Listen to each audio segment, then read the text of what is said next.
এই যে বাংলা ভাষায় কথা বললে পশ্চিমবাংলার নাগরিক হলেই বিমাতৃসুলভ আচরণ, কখনো অমিত শাহ বাঙালিকে টার্মাইট উইপোকা বলেন, কখনো কৈলাস বিজয়বর্গীর মতো নেতারা ও পোহা খাতা হয় ও বাংলাদেশি মানে চিড়ে খেলে বাংলাদেশি হয়।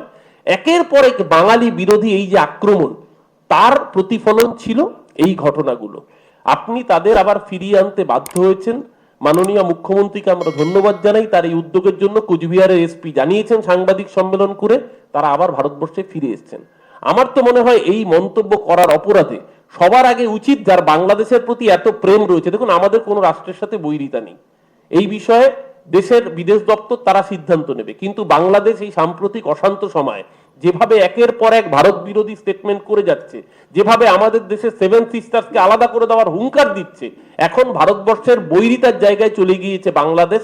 সেই সময় বাংলাদেশকে যে সার্টিফাই করছে, আমার মতে সাধারণ বাঙালিদের হেনস্থা করে বাংলাদেশে ফেরত না পাঠিয়ে অবিলম্বে লিডার অপোজিশনকে ঘাড় ধাক্কা দিয়ে বাংলাদেশে পাঠানো উচিত, তাহলেই একমাত্র জাস্টিস করা হবে।